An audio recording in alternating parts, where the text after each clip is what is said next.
আফগানিস্তানের ক্ষমতাসীন তালেবান নেতৃত্বে বড় ধাক্কা। নিহত হয়েছেন সর্বোচ্চ নেতা হিবতুল্লাহ আখুন্দজাদা। ২৭ ফেব্রুয়ারি শুক্রবার ভোর ৬টা ৩ মিনিটে সামাজিক যোগাযোগ মাধ্যম এক্সে প্রকাশিত একটি বার্তায় ইউরোপ ভিত্তিক আন্তর্জাতিক গোয়েন্দা থিঙ্ক ট্যাঙ্ক ওয়াসিন্ট জানায়, পাকিস্তানের বিমান বাহিনীর বিশেষ অভিযান অপারেশন গজবলিল হকের সময় কাবুলে কয়েকজন শীর্ষ কমান্ডারের সঙ্গে তিনি প্রাণ হারান। ২০২১ সালে তালেবান দ্বিতীয় দফায় ক্ষমতায় আসার পর থেকে আখুন্দজাদাই ছিলেন দল ও সরকারের প্রধান নীতি নির্ধারক, যিনি আফগানিস্তানের পুরো শাসন ব্যবস্থার দিক নির্দেশনা দিতেন। তিনি সম্ভবত ১৯৬১ থেকে ১৯৬৯ সালের মধ্যে জন্মগ্রহণ করেন এবং একজন ইসলামিক ধর্মগুরু ও আইনজীবী।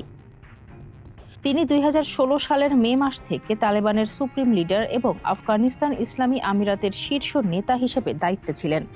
২০২১ সালের কাবুল পতনের পর তিনি দেফক্তো রাষ্ট্রপ্রধানের ভূমিকা পালন করেছেন।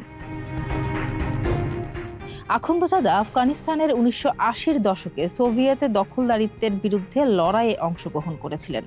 তালেবানের বিদ্রোহকালে তিনি পাকিস্তানের কোয়েটায় অবস্থান করতেন এবং ২০২০ সালের বিতর্কিত দোহা চুক্তিতে যুক্তরাষ্ট্রের সঙ্গে আলোচনায় গুরুত্বপূর্ণ ভূমিকা রেখেছিলেন। তিনি নিজের জীবনকে সাধারণ মানুষের নজরের বাইরে রেখে দিক নির্দেশনা দিতেন, ফলে তার কিছু পুরনো ছবি ইন্টারনেটে প্রচলিত রয়েছে। তাই তাকে রহস্যময় নেতাও বলা হয়। এই হত্যাকাণ্ডের পেছনে ঘটনাগুলোর সূত্রপাত ঘটে গত ২১শে ফেব্রুয়ারি, যখন পাকিস্তান আফগানিস্তানের সীমান্তবর্তী অঞ্চলের নিষিদ্ধ গোষ্ঠী টিটিপি নির্মূল করতে বিমান হামলা চালায়। সেই হামলায় অন্তত ৮০ জনের মৃত্যু হয়। প্রতিশোধ স্বরূপ আফগান সেনাপ্রধান ফাসিহুদ্দিন ফিতরাতের নির্দেশে আফগান বাহিনী বৃহস্পতিবার রাতে পাকিস্তানি সেনা চৌকি লক্ষ্য করে হামলা চালায়।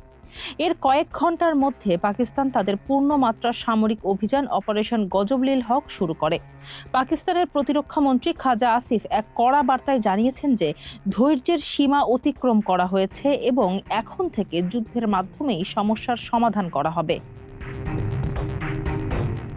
শুক্রবার প্রকাশিত তথ্য অনুযায়ী পাকিস্তানি বিমান হামলায় আখুন্দজাদা সহ কয়েকজন সিনিয়র কমান্ডার নিহত হলেও তালেবান সরকার এখন পর্যন্ত কোনো মন্তব্য দেয়নি।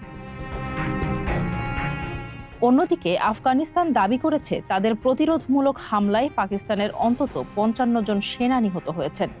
এই মৃত্যুর খবর দক্ষিণ এশিয়ার ভূ রাজনীতিতে চরম অস্থিরতার ইঙ্গিত দিচ্ছে, কারণ আখুন্দজাদা ছিলেন আফগানিস্তানের সবচেয়ে প্রভাবশালী নেতা, যিনি ধর্ম, রাজনীতি ও সামরিক সব বিষয়ে চূড়ান্ত দিক নির্দেশনা প্রদান করতেন।